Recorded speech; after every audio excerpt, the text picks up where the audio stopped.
my 2023 Harley Davidson Lowrider S. I actually just picked this up from the dealership brand new last weekend. I think it had 9 or 10 miles on it, and we are at 150 now, so it's been a pretty good first week. And I plan on starting the build for this bike pretty much right away. So while it is still stock, I wanted to just kind of run through a couple of things and talk about the plans I do have for the build. So I am a newer rider, and this is actually my first Harley. So admittedly, I don't have a lot to compare to, but I will say, for what it's worth, I think this thing looks and performs awesome thus far. I really like how it comes, even just stock, again, both aesthetically, how it looks, and then, you know, the performance of this 117 M8 engine has been great. And that's, you know, still breaking in a brand new motor. I haven't even really been able to get on it a whole lot, and everything looks and feels awesome. So I'd say what I have in mind for the bike so far is kind of your stereotypical build, a moderate blend between aesthetics and functionality, I'd say. There's very little I don't like about this bike. Like I said, even as it comes stock, I will say this is probably not going to be the most unique build in the world. I've seen a lot of the lowrider platforms tend to go down similar routes, and I would say that's probably the course of action that I'm gonna take as well as far as plans for the bike.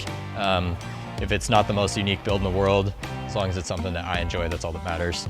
I don't know that I'm going in any particular order for the build, but starting with an easy one up front, one of the first things, if not the first thing I plan to do, is switching out the stock bulbs for Rogue Rider Industries LED ones.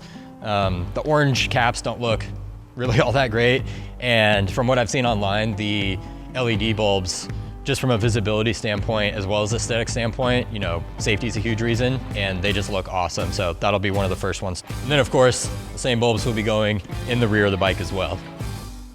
The stock exhaust is, I mean, it doesn't look awful, but it definitely doesn't look great, nor does it sound great, right? So loud pipes save lives, as they say. That'll be the next one to go. I think I'm gonna do the Vance & Hines 2-in-1 high output pipe. Up front in the bike, the next thing I plan on doing would be probably the Memphis Shades Road Warrior fairing. But I'm thinking probably the either 11 or 13-inch windshield. You know, when I first started eyeing the lowrider and stuff, I liked it a lot more just as it comes stock, even though there's, you know, no wind protection or whatnot, and it's kind of a smaller bubble fairing. The more I see those Memphis Shades fairings, or just larger fairings up front in general, the more they've really grown on me, and I definitely plan on getting one of those now. I will also probably be getting the quintessential Saddlemen 2-up seat. You know, again, I'm not out to make the world's most custom looking bike and stuff, and I don't really mind that pretty much every other Harley you see has one. They look awesome, and from what I've heard, they feel great for performance and comfort. One of the only parts of the bike that I don't really enjoy stock is gonna be the pegs. You know, I've only ridden 150 miles on this bike so far, right? So very little, if anything, to compare it to, but they really don't provide much grip. They also they don't really look that good. I mean, the rest of the bike is really aggressive looking, and then there's these little, I don't know, to me, the pegs, they're nothing special, so definitely plan on swapping those out, again, both for performance and aesthetic.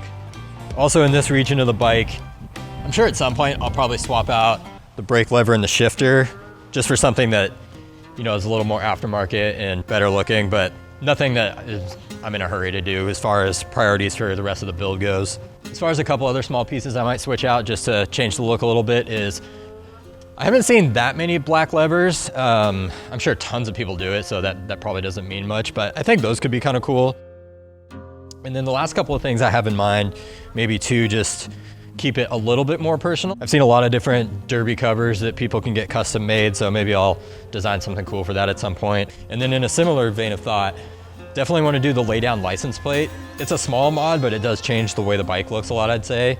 The blacked out Harley is just such a classic look that maybe is a little cliche, but I love it. So the only other thing I might do as of right now, I think, to add just a little pop of color that's subtle, would be when I do the custom lay down license plate, I might get a Washington State plate since I'm an alumni, you know, just with the small footprint of the license plate in the rear.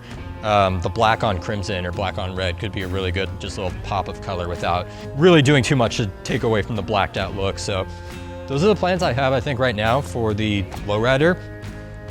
Some of those might stay, some of those might go, and we'll see what else comes down the road in the future. But yeah, this bike has been great so far. I don't plan on doing anything really tailored to performance as of right now. I haven't really even been able to crack into the full potential of this M8 just since we're still breaking in the motor anyway. So as far as major tunes or cams or anything like that, never say never, but I'm not in a hurry to run out and do that, especially compared to the other list of things I do just to make the bike more comfortable and not keep it stock forever. So the lights and the pipe, I already have ordered, so I'm excited to get going and share as much of the build as I can.